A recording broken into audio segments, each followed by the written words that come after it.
Good morning. This past May, I, along with Beth Bailey and Meg Rooney, was fortunate enough to go on a 2-week-long pilgrimage with CBF to the Holy Land. Over the first week, we followed the path of Jesus' ministry on the Sea of Galilee.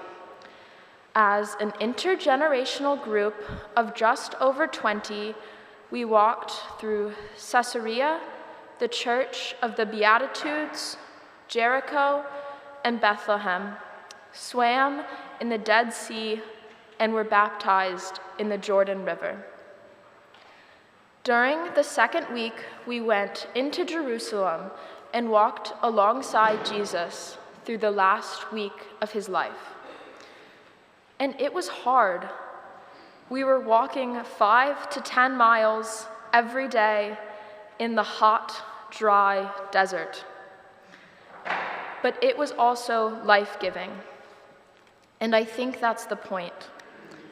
We were real pilgrims, walking and driving through the desert where Jesus would have spent these 40 days that we call Lent, really put into perspective the strength that it would have taken. As echoed several times throughout the trip by various pilgrims, being here in the wilderness made Jesus feel so much more human. Most of the time, Jesus feels amazing because he is God. But in those moments, Jesus felt amazing because he was human. For the first time in my life, I imagined Jesus not as a bigger-than-life figure that he is so often thought of in church, but as a man who was struggling and reflecting in solitude. I began seeing myself in the story of Jesus, walking on my own journey, my own pilgrimage, my own wilderness. And yet, in the midst of all of this, I was constantly filled with reminders that I was not alone. I was surrounded by friendship and wisdom from pilgrims of all ages in our group, with their laughter and their stories.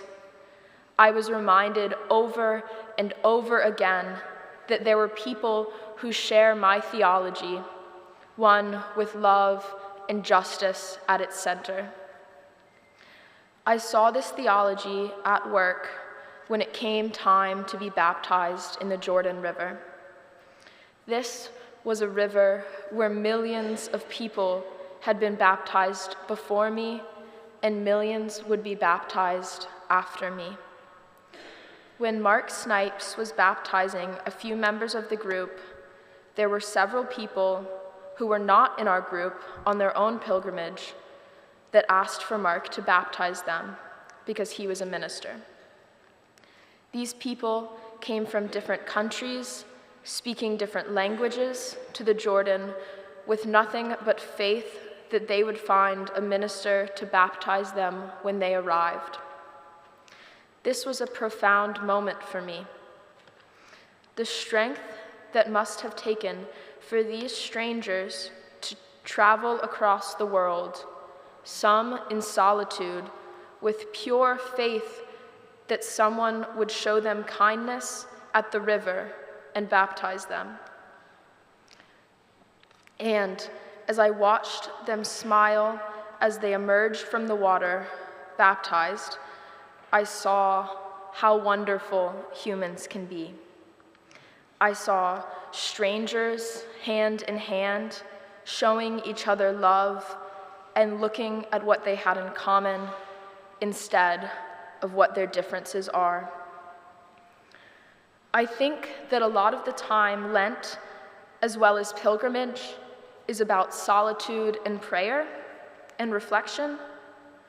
However, it is vital that even in our solitude, we remember that we have a community filled with love and hope and outstretched arms, ready to embrace each other here at River Road. I am so thankful for the opportunity that River Road gave me by encouraging me to go to the Holy Land, and for the community that has always let me know that I am not alone, even in solitude.